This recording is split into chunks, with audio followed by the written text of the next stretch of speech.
Assalamualaikum warahmatullahi wabarakatuh. I am Muhammad Masum, leader of Group 3. I have another two group members, and they are Muhammad NAZRIN bin AIME and MUJTABA. Here, we are going to talk about electricity generation. I'm going to talk about two types of renewable energy. Among them, first one is photovoltaic or solar energy. Solar energy is a perfect example of a renewable energy source. It is powered by the heat and light of the sun, a resource that will never run out. It is totally free, sustainable, and completely inexhaustible. This energy can be converted into electricity or used to heat air or water. Another one is wind energy. Wind energy is mostly the use of wind turbines to generate electricity. Wind power is a popular, sustainable, renewable energy source that has a much similar impact on the environment than burning fossil fuels. So first, what is a photovoltaic? Basically, photovoltaic is a clean, sustainable energy source. Photovoltaic solar energy harnesses solar radiation to generate electricity. It is based on a phenomenon known as the photoelectric effect, wherein specific materials have the capacity to absorb photons, which is like particles, and let go of electrons, producing an electric current. So basically, there is two types of photovoltaics. The first one is generator with self-consumption, which is a portion of the power produced is used by the producer in a home, for instance, while the remaining electricity is discharged onto the grid. Additionally, if the unit is unable to provide enough energy, the producer must draw from the grid to satisfy their needs. And the second one is photovoltaic power plants. So the entire amount of electricity generated by the panels is put into the grid. So there are some basic elements needed for the solar panel. For the first one is photovoltaic panels. These are a collection of photovoltaic cells that convert light photon from the sun into electrical energy when positioned between layers of silicon. The second one is inverter. They are transform the direct electrical power generated by the solar panels into alternating current suitable for consumption. And the last one is transformer. A transformer is used to increase the low voltage 380 to 800 volt of the alternating current produced by the inverter to medium voltage up to 36 kilovolt. There are some additional elements needed also in the solar panel. For the first one, a battery to store the energy produced by the panels that is not used when it's generated. The stored energy can then be used when needed. And the second one is controller to protect the battery from overcharging and prevent inefficient use of the battery. This is the diagram for solar energy generation process. Basically, when the sun shines onto a solar panel, energy from the sunlight is absorbed by the PV cells in the panel. This energy creates electrical charges that moves in response to an internal electrical field in the cell, causing electricity to flow. After that, this electricity can be stored into the battery, or to adjust it in the grid, we can use a converter. Here actually you can use a DC to AC converter. After that, we can easily use this electricity like for television, for fan, for lightning, etc. etc. Actually, solar energy has some pros and also cons. The main advantages of the solar energy are it saves on our electricity bills. Of course, it is renewable and long-lasting. We don't need to pay anything for this. It is cheap to maintain. Incentive schemes, and we can selling power back to the grid. Environmentally, actually, it's friendly. Like it is eco-friendly. We have some cons, meaning that some disadvantages also.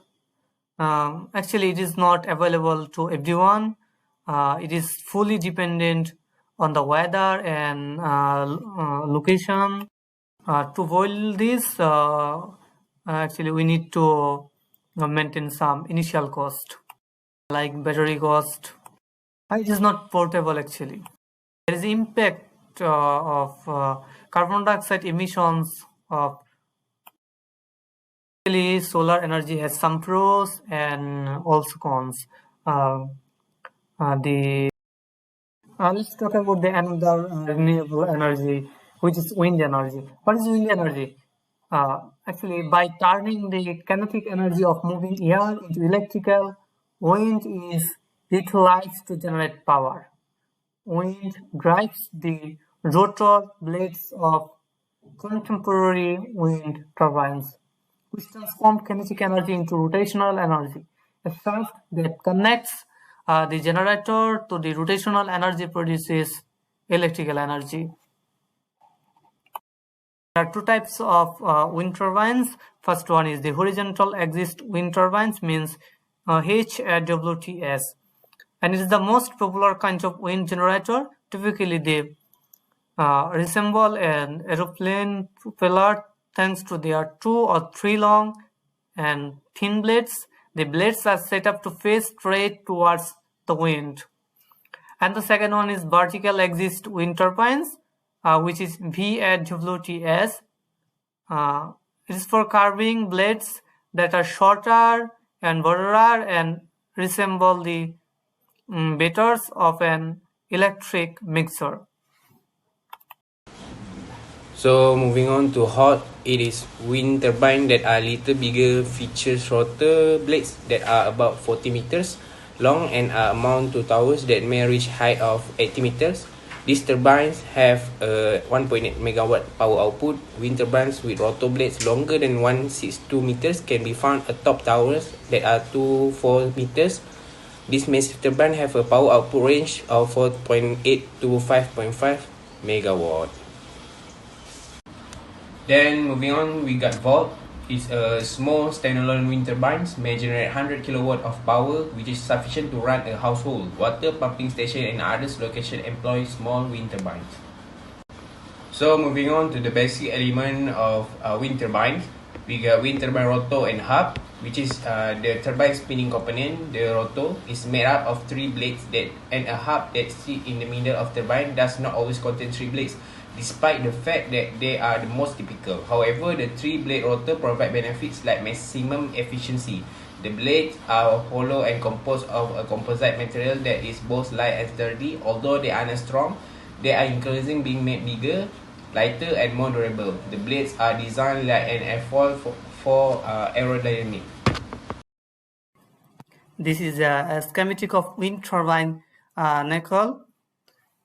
All parts that must be on top of the turbine are housed in the nacelle. A wind turbine's nacelle is a sophisticated electromechanical system with several intricate parts that all work precisely and accurately. The generator and turbine shaft, which uses a gearbox to transport wind energy to the generator, are important turbine components. The turbine's rotor must rotate in relation to the tower because it must follow the wind and change its direction to match the direction of the wind. A motion refers to this movement in which the nacelle and rotor around the tower exist.